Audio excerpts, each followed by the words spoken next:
दोस्तों वेलेस ने science of getting rich कम से कम 100 साल पहले लिखी थी इन 1910। लेकिन इस बुक के प्रिंसिपल आज भी उतने ही इफेक्टिव हैं जितने 100 साल पहले थे।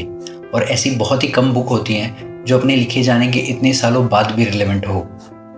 सो इसे पढ़ने के बाद मुझे ऐसा लगा कि इस बुक के कुछ की पॉइंट्स मुझे आपके साथ ज़रूर शेयर करने चाहिए। वॉलेस कहते हैं, every man and woman who does this will certainly get rich, for the science here and applied is an exact science and failure is impossible. अब इसका मतलब हम वीडियो में आगे डिटेल में जानेंगे, लेकिन उससे पहले दोस्तों, अगर आपको इंटरेस्ट है पर्सनल फाइनेंस में, अपनी करंट फाइनेंशियल कंडीशन को इम्प्रूव करने में, अपने पैसों को ग्रो करने में और रेगुलरली पैसों से रिलेटेड कुछ नया सीखने में, तो इस चैनल को सब्सक्राइब कर लेना और बेल आइकन ज़रूर दबा देना, जिससे कि आप ऐसी कोई भी वैल्यूएबल कंटेंट मिस नहीं करोगे। So let's begin. Idea number 1, your thoughts create reality. दोस्तों, अगर आप बुक्स पढ़ते हो, मोटिवेशन वीडियोस देखते हो, तो ये प्रिंसिपल आपने कई बार सुना होगा। बहुत सारे सक्सेसफुल बिजनेसमैन, ऑथर्स, एंटरप्रेन्योर्स हैं जो इसके बारे में रेगुलरली बात करते रहते हैं। ज़्यादातर चीज़ जो आज हम अपने आसपास देखते हैं या जितने भी इन्वेंशंस आज तक हुए हैं, वो सारे कभी ना कभी किसी के इमेजिन किए हुए थे और उन्होंने उसे रियलिटी बनाया। ठीक वैसे ही जब हम कुछ भी सोचते हैं तो सबसे पहले उसके बारे में हमें उसके थॉट्स आते हैं, फिर हम उसके लिए विजन देखते हैं और फिर अपने एक्शन से उन थॉट्स को रियलिटी में बदलते हैं। वो कुछ भी हो सकता है, एक बिजनेस, लाइफस्टाइल या कोई भी प्रोडक्ट। लेकिन सबसे पहले वो हमारे दिमाग में क्रिएट होना चाहिए और तभी हम उसके लिए एक्शंस लेंगे और उसे अचीव करने का ट्राई करेंगे। अगर आप सोचोगे तो कोई भी चीज़ 2 बार क्रिएट होती है, पहले हमारे दिमाग में और फिर रियलिटी में। लेकिन ऑथर इसे और आगे ले जाते हैं। वो कहते हैं, हमें जो भी चीज़ इम्पॉसिबल लगती है, हमें स्टिल उसके बारे में बिलीव करना चाहिए कि इट इज़ पॉसिबल, ये हो सकती है। तो वही चीज़ आपके लिए फ्यूचर में वेट कर रही होती है। काफ़ी लोग इसे लॉ ऑफ अट्रैक्शन, मैनिफेस्टेशन या फिर सेल्फ फुलफिलिंग प्रोफेसी के नाम से भी जानते हैं। लेकिन ये सारे के सारे आपके इसी आइडिया के वर्जन हैं कि अगर आप ट्रूली बिलीव करते हो कि आपके साथ कुछ अच्छा होगा, तो एट एनी कॉस्ट वो थॉट आपका ज़रूर सच होगा। सो इस बिलीफ सिस्टम से ना ही हम एक पॉसिबल अपॉर्चुनिटी को देख पाएंगे, बल्कि उस पर हम रेगुलरली बिना रुके काम भी कर पाएंगे, जिससे वो थॉट आपका रियलिटी में ज़रूर कन्वर्ट होगा। ऑथर कहते हैं, अगर आपका कोई भी थॉट आपके बिलीफ सिस्टम में एक बार सेट हो गया, तो आप उसे अचीव करने से खुद को भी नहीं रोक पाओगे, क्योंकि जब भी चीज़ हार्ड होंगी, आपका बिलीफ सिस्टम आपको पुश करेगा उसे अचीव करने में। और आपको गिव अप करने का थॉट एक सिली थॉट लगेगा, क्योंकि आपको आपका गोल दिख रहा होगा और उस पर बिलीव करने की वजह से आप उसे ज़रूर अचीव करोगे, क्योंकि आपको पता होगा कि struggles are just the part of journey to success. इसलिए ये ज़रूरी है आप अपने दिमाग में क्या फीड करते हो, आप उस इन्फॉर्मेशन को अपने बिलीफ सिस्टम में कैसे लेके जाते हो। सो इसलिए ऑथर कहते हैं, आपको वो इन्फॉर्मेशन अपने दिमाग में फीड करनी चाहिए जो आपके गोल्स को सपोर्ट करे, जो आपके बिलीफ सिस्टम को और स्ट्रांग बनाए कि आप अपने गोल्स को ज़रूर अचीव कर सकते हो। आपको अपना एनवायरनमेंट ऐसा करना होगा जिससे कि आपको अनहेल्दी थॉट्स कम से कम आए। सो मेरी तरफ से आपके लिए यहाँ एक क्वेश्चन है, आप अपने इन्वायरमेंट को और अपने माइंड को पॉजिटिव बनाने के लिए क्या क्या करोगे? Please comment down in the comment section below. Idea number 2, get clear on your goals. क्या आपकी लाइफ में कभी ऐसा कोई टाइम आया है जब आपने बैठ के सोचा हो कि आपको कैसी लाइफ जीनी है, या आपको कैसी लाइफ चाहिए, या आपके गोल्स क्या हैं, और उन्हें अचीव करने के लिए आपको मोटिवेटेड फील हुआ हो? लेकिन फिर वहीं आपके कुछ दिन ऐसे भी होंगे जब आपका मोटिवेशन लेवल सबसे कम होगा और आपको कुछ भी करने का मन नहीं करता होगा। बट इट्स ओके, ये हम सबके साथ होता है। लेकिन गौर करने वाली बात यहाँ ये है कि ये जब होता है जब हमारे डिज़ायर्स इतने पावरफुल नहीं होते। वेलेस कहते हैं, अगर आपको एक पावरफुल और बर्निंग डिज़ायर अपने अंदर लानी है, तो आपको अपने गोल्स को क्लियर करना होगा और आपको उन गोल्स की डिटेल में बार बार जाना होगा, तब तक जब तक ये आपके बिलीफ सिस्टम में ना रजिस्टर हो जाए। और जब आपके गोल्स आपके बिलीफ सिस्टम में रजिस्टर हो जाते हैं, तब ऐसी डिज़ायर पैदा होती है। आप तब तक नहीं रुकते जब तक आप अपने गोल्स को अचीव नहीं कर लेते। और जितनी बार हम इन डिटेल्स में जाएंगे, उतनी ही ज़्यादा स्ट्रांग हमारी डिज़ायर होगी। सो ये आपके लिए एक क्वेश्चन है, आप हफ्ते में या आप कितनी कंसिस्टेंटली अपने गोल्स के बारे में डिटेल में सोचते हो? कमेंट करके हमें ज़रूर बताओ।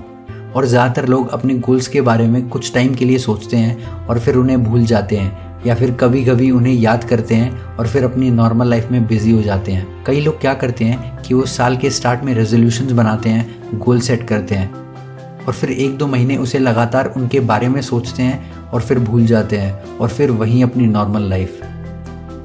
लेकिन अब इमेजिन करो अगर आप अपने गोल्स में उसकी डिटेल्स में हर दिन जाते हो, जो आपने अपने लिए सोचा है उसे बार बार हर दिन सोचते हो। आप सोचते हो अगर आपने उन्हें अचीव कर लिया तो आपको कैसा महसूस होगा।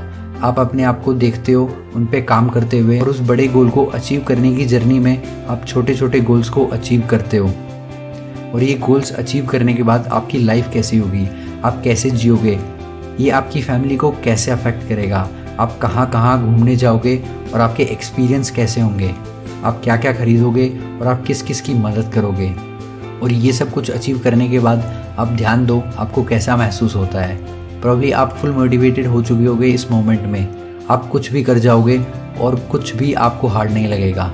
अब इमेजिन करो आप ऐसा हर दिन महसूस करते हो। आप जितनी बार इन डिटेल्स में जाते हो आपकी डिज़ायर्स उतनी ही स्ट्रांग होती है और इन्हें अचीव करने के लिए आप उतने ही स्ट्रांग बनते हो और आपको वो गोल्स उतने ही आसान लगते हैं।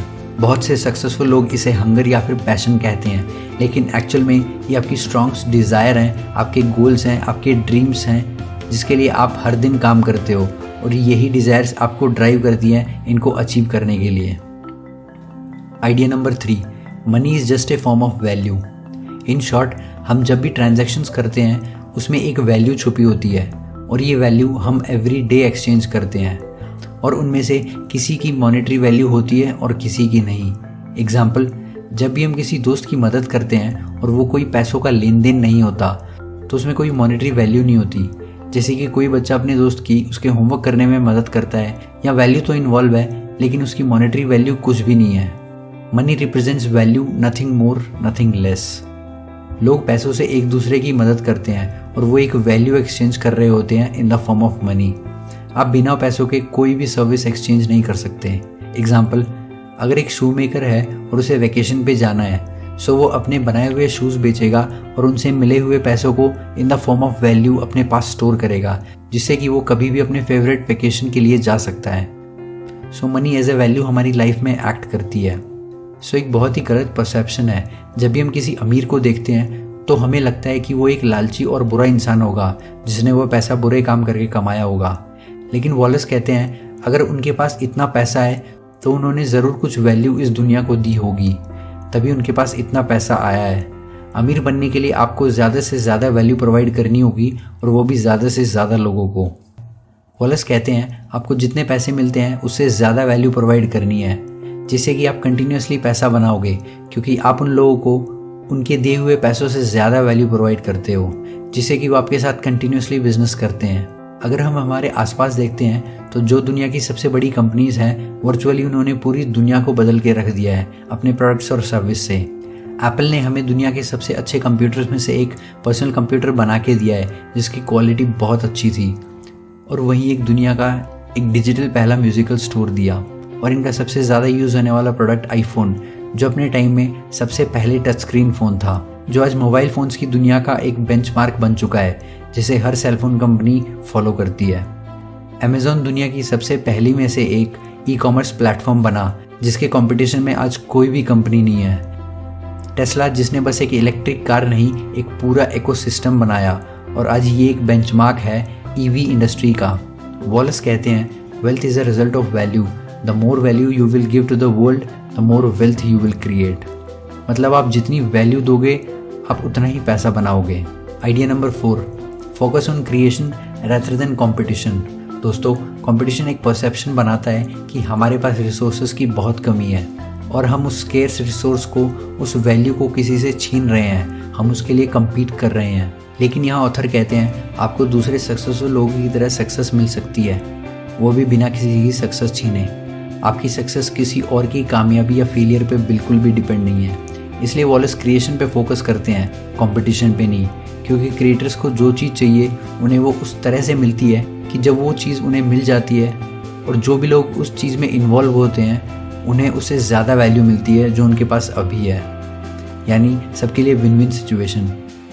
एग्जाम्पल, मान लो आपने एक प्रोडक्ट बनाया है जो बार्बर की मदद करता है उनके क्लाइंट्स के बाल काटने में, और वो प्रोडक्ट 3000 का है, जबकि ये प्रोडक्ट बहुत से लोगों के लिए बहुत महंगा होगा।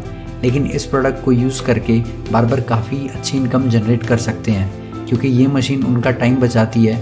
वो कम टाइम में ज़्यादा से ज़्यादा क्लाइंट्स को अटेंड कर सकते हैं और इससे क्लाइंट्स का भी टाइम बचता है। सो यहाँ आपकी इस क्रिएशन से आपको अच्छा प्रॉफिट होता है, बार्बर्स अच्छा रेवेन्यू जनरेट कर पाते हैं और वहीं क्लाइंट्स का भी बहुत सारा टाइम बचता है। मतलब जो भी इस क्रिएशन में इन्वॉल्व हैं सबकी विन विन सिचुएशन। ऑथर इस बुक में एक्सप्लेन करते हैं कि एक कॉम्पिटिटिव थॉट किसी भी चीज़ की शॉर्टेज को रिप्रेजेंट करता है और हमारे मन में थॉट लाता है कि वो चीज़ हमारे लिए बहुत ही कम अवेलेबल है। और जब भी हम इस थॉट प्रोसेस में चले जाते हैं तो हम डर डर के एक्शंस लेते हैं और हम सोचते हैं कि शायद हम अपने गोल्स को अचीव ना कर पाएँ। और कई बार तो हम अपने गोल्स के लिए एक्शन लेना भी बंद कर देते हैं। वहीं अगर हमारे पास जिसे पाना चाहते हैं वो चीज़ नहीं भी है, फिर भी क्रिएशन हमें एक लिमिटलेस की फीलिंग देती है। क्रिएशन हमें बिलीव कराती है कि आज वो चीज़ हमारे पास भले ही ना हो, लेकिन हम उसे पा सकते हैं या क्रिएट कर सकते हैं। सो दोस्तों, आज की इस वीडियो में बस इतना ही। अगर आपको वीडियो अच्छी लगी हो तो चैनल को सब्सक्राइब कर लेना, लाइक कर देना और बेल आइकन को ज़रूर दबा देना। Goodbye and take care.